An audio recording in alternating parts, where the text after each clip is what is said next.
Saudara-saudaraku yang diberkati oleh Tuhan, setiap badai hidup akan menekan kehidupan kita dan terasa hidup ini sangat berat. Sehingga tidak heran beberapa orang mengatakan lebih baik mati daripada hidup. Tapi harusnya sebagai orang percaya, di tengah kehidupan yang pahit, di tengah persoalan yang rumit, di tengah beban berat yang menghantam hidupmu, ingat, karena Allah kita hidup, apapun yang engkau hadapi, maka imanmu harus tetap hidup kepada Allah yang hidup. Baik, shalom, selamat malam Ibu Bapak, saudara-saudara yang diberkati Tuhan. Jumpa lagi kita di dalam malam renungan sebelum tidur bersama saya Pendeta Jerry Adu, Gembala Sidang Gereja Sidang Jemaat Allah Nazaret, GCA Nazaret Kupang. Ibu Bapak, izinkan saya menyampaikan kebenaran firman Allah yang saya ambil dari Ayub pasal yang ke-19 ayat yang ke-25 sampai ayat yang ke-27. Ayub pasal yang ke-19 ayat 25 sampai ayat yang ke-27. Saya baca untuk kita sekalian. Tetapi aku tahu bahwa penebusku hidup, dan akhirnya ia akan bangkit di atas debu. Juga sesudah kulit tubuhku sangat rusak, tanpa dagingku pun aku akan melihat Allah. Yang aku sendiri akan melihat, memihak kepadaku, mataku sendiri menyaksikannya, dan bukan orang lain. Hati sanubariku merana karena rindu. Demikian jauh pembacaan firman Allah malam hari ini, Ibu Bapak sekalian yang diberkati Tuhan. Tema kita dari Ayub pasal 19 ayat 25 sampai 27, saya beri tema penebusku hidup. Sekali lagi saya ulangi tema kita malam hari ini dari Ayub pasal 19 ayat 25 sampai 27 dengan tema penebusku hidup. Tadi Ayub mengatakan di dalam ayat 25, tetapi aku tahu bahwa penebusku hidup dan akhirnya ia akan bangkit di atas debu. Kita kembali mundur sebentar ke belakang, kepada latar belakang dari ayat ini muncul. Ayat ini muncul karena ada peristiwa yang saya sebut sebagai peristiwa duka, peristiwa badai, peristiwa persoalan besar.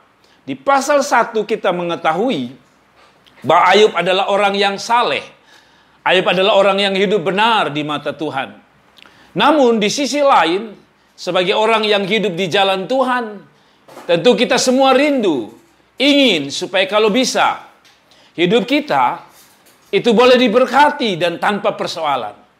Saya percaya Ayub pun demikian. Namun, pasal 1 kita tahu Ayub mengalami duka yang luar biasa.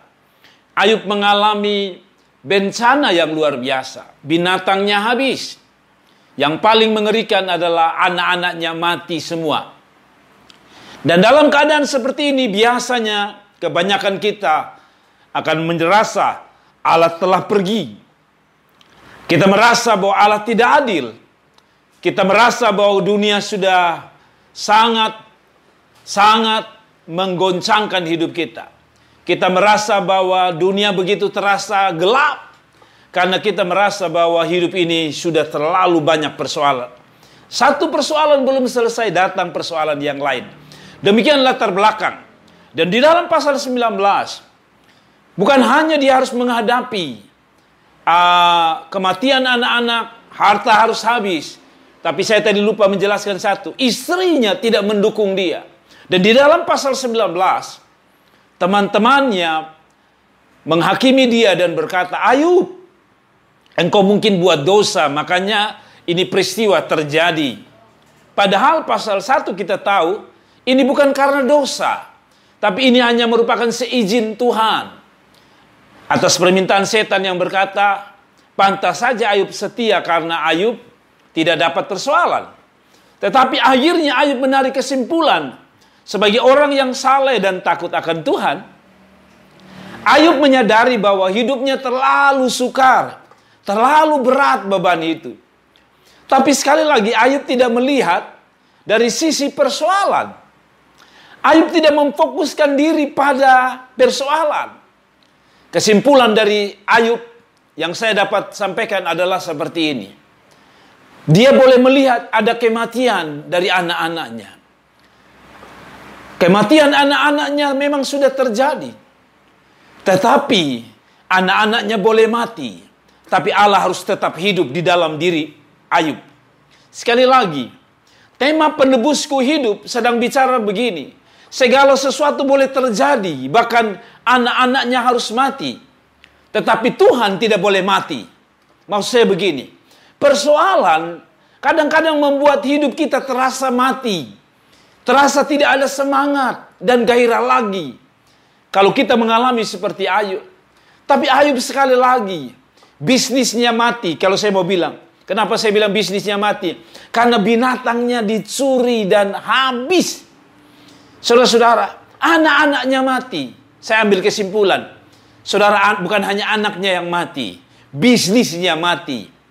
Ya, semangatnya mungkin mati. Tapi bagi Ayub, Allahnya tidak pernah mati. Kira-kira kesimpulan saya dengan tema penebusku hidup adalah demikian. Harusnya dalam hidup kita, persoalan memang ada, membuat hidup ini terasa mati. Tetapi jangan sampai Allah itu juga mati di dalam kehidupan kita. Artinya, kita tidak lagi menjadi orang Kristen yang berpengharapan.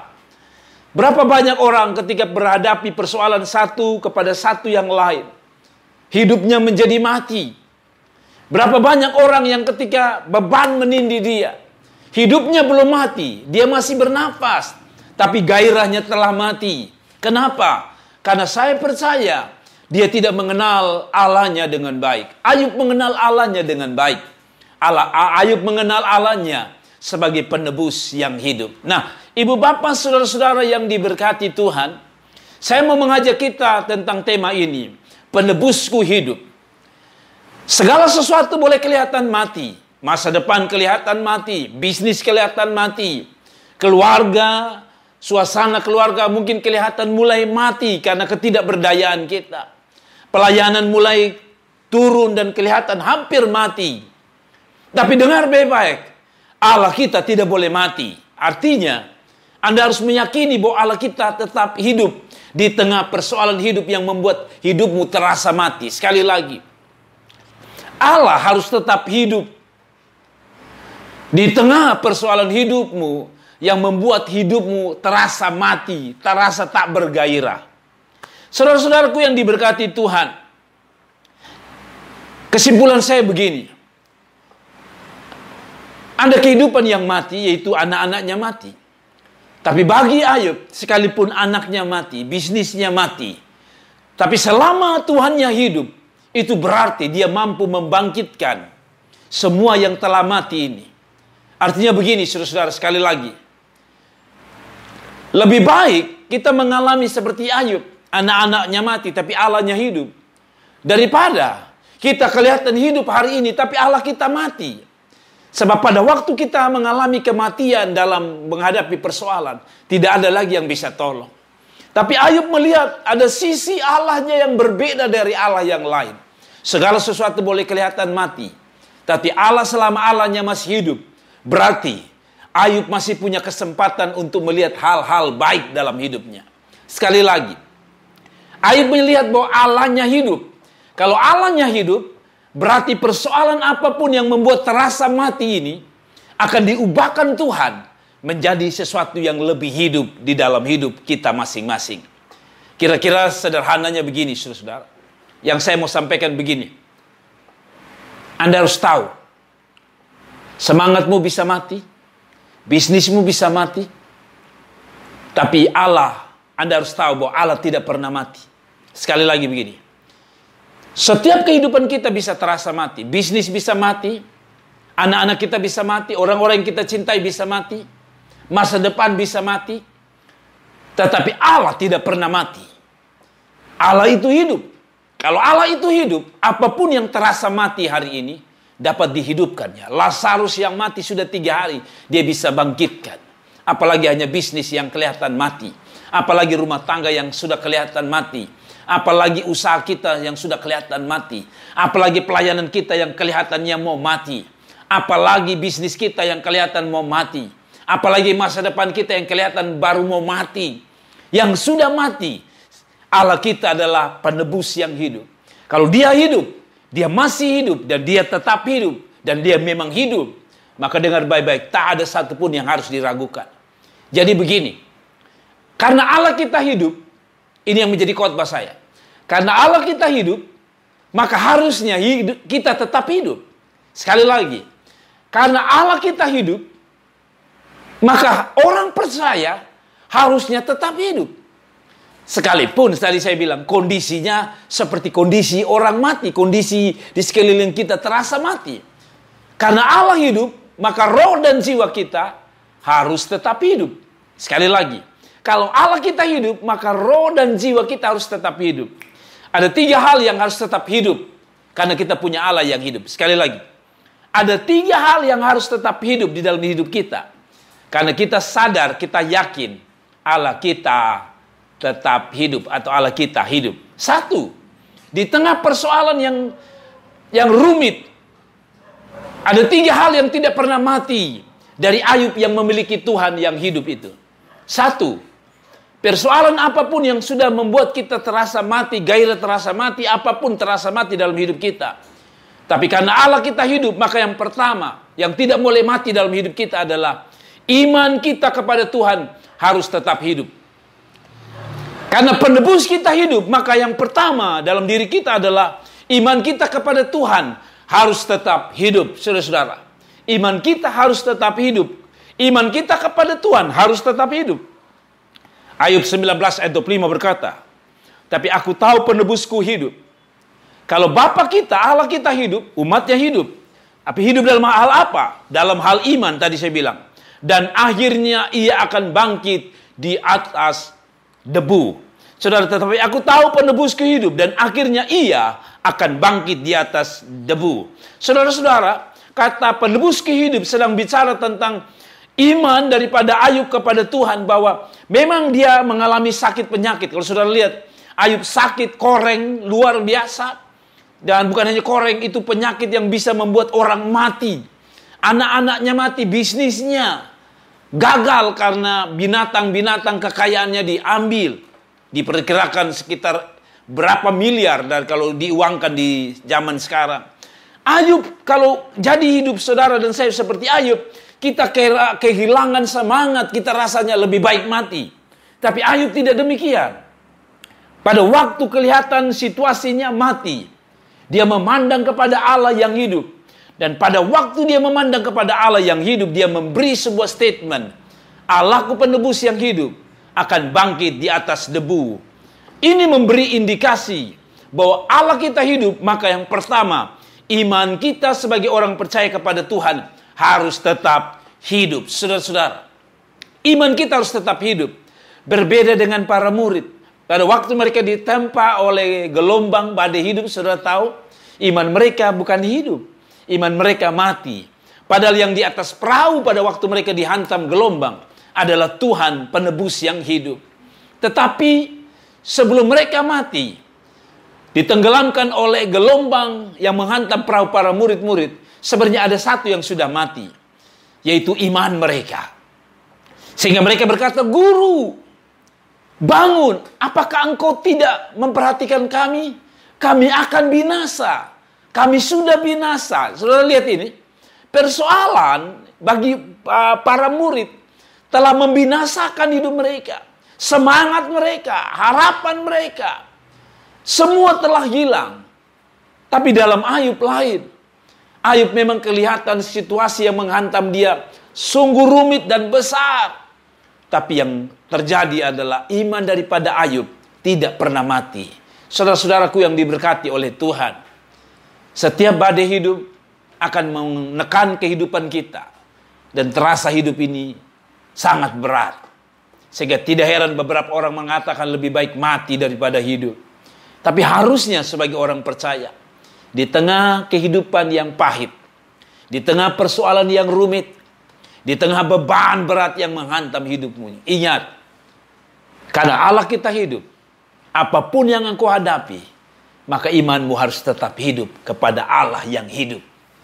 Imanmu harus tetap hidup.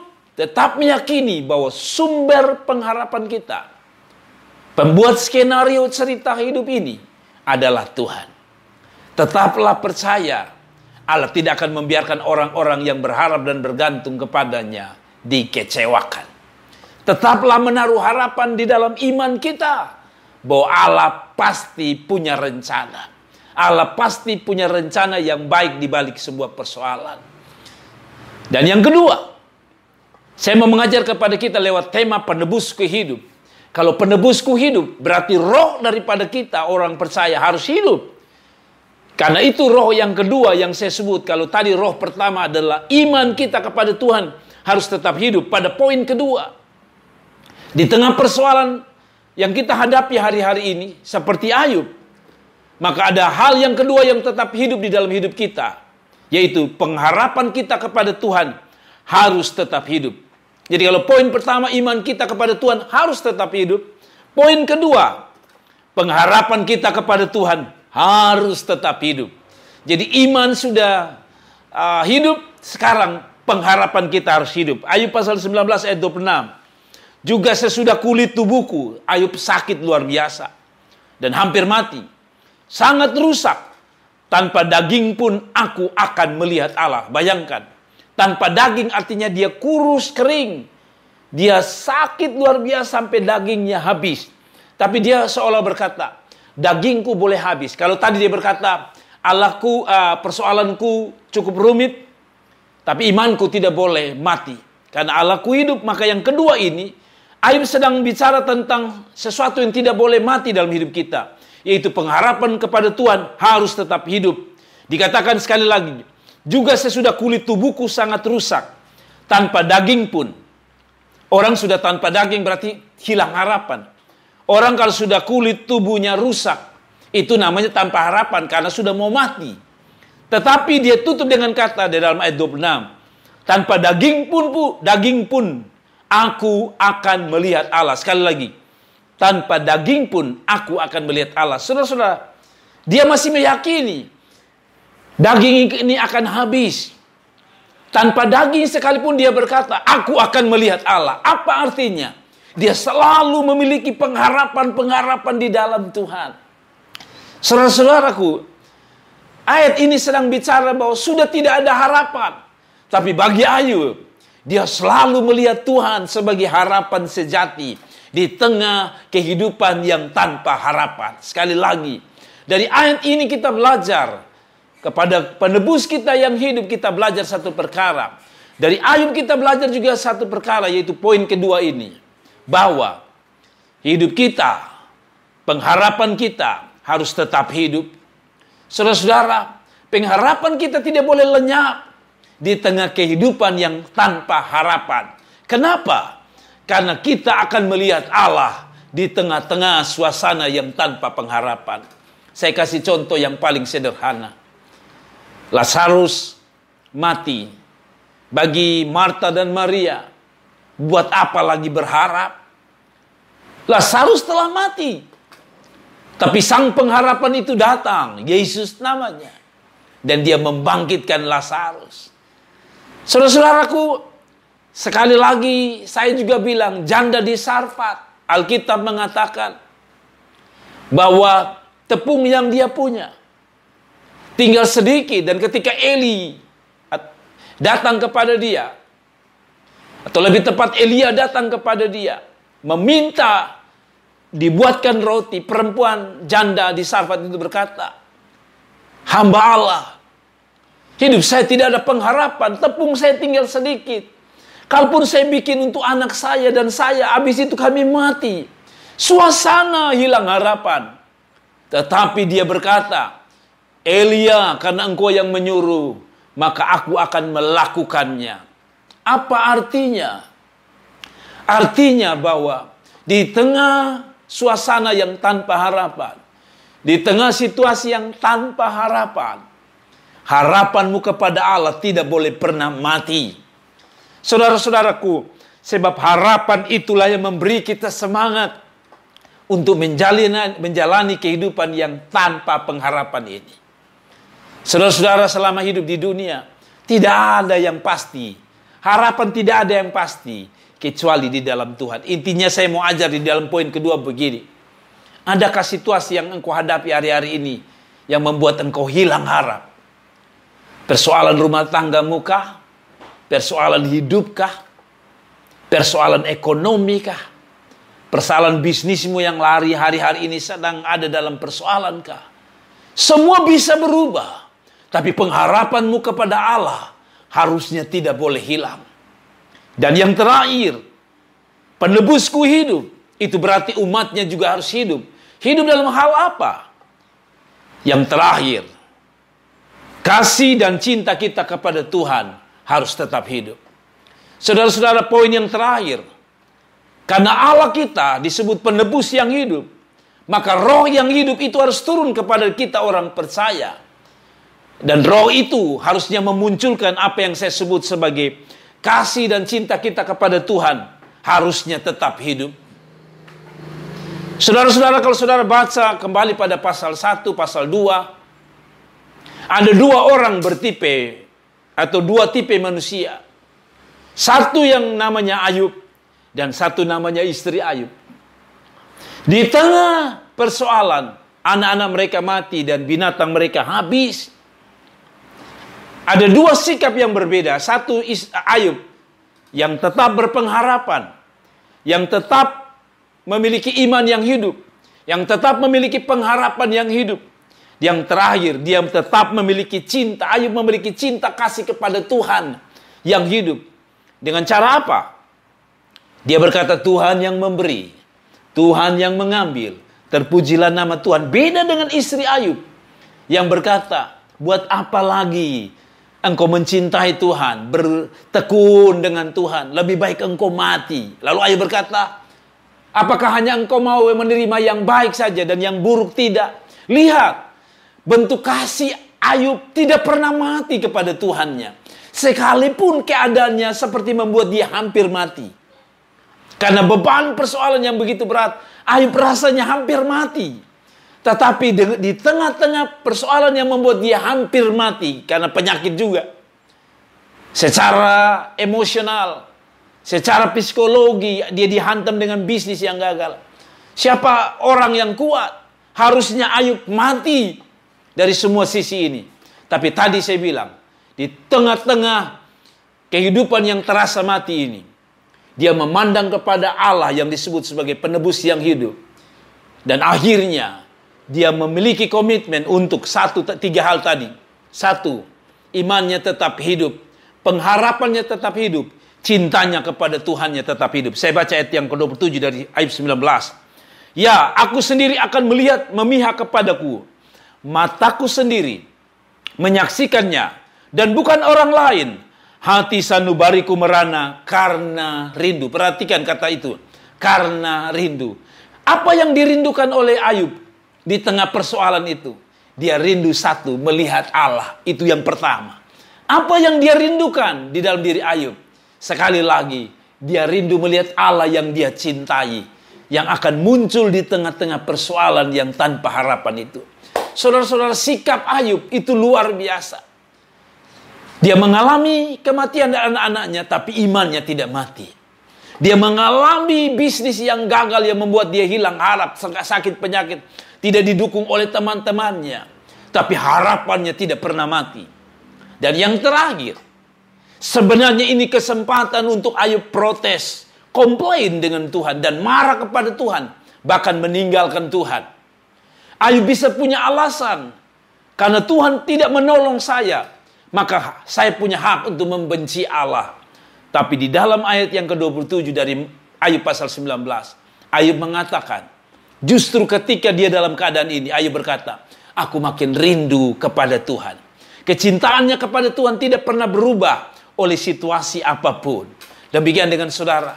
Harusnya di tengah-tengah kehidupan yang sukar rumit ini, ingat, iman kita harus tetap hidup.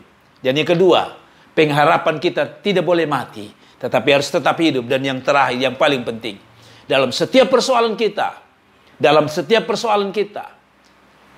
godaan boleh datang, tantangan boleh datang, tapi rasa cinta kita kepada Tuhan harus lebih tinggi. Peristiwa ini pernah terjadi dalam diri Sadrak, Mesak, dan Abednego. Ketika mereka dilemparkan ke dalam perapian yang menyala-nyala, dipanaskan 7 kali oleh Nebukadnezar. Tidak ada pertolongan. Seolah-olah tidak ada Tuhan di sana. Dan mereka dilemparkan masuk ke dalam api. Tapi rasa cinta mereka kepada Tuhan sangat tinggi. Sampai-sampai mereka berkata kepada Nebukadnezar, ingat, Allahku sanggup menolong kami. Tapi dengar, kalaupun tidak, Allah tidak menolong kami. Dengar, kami punya cinta masih sama. Kami tidak akan menyembah dewa Tuanku. Saudara-saudaraku, orang Kristen harusnya di tengah badai persoalan munculkan imanmu, munculkan pengharapanmu, dan munculkan cintamu. Biarkan Allah kagum dengan hidupmu. Sebab pada akhirnya pujian itu datang kepada mereka yang tadi saya bilang, imannya tetap hidup, pengharapannya tetap hidup, dan cintanya kepada Tuhan tak pernah usang dimakan oleh waktu. Tuhan Yesus memberkati kita sekalian. Selamat malam. Ini kiranya memberkati kita sekalian. Salam. Terima kasih telah menonton video ini. Dan jangan lupa klik like dan klik subscribe dan klik lonceng untuk mendapatkan notifikasi dari kami.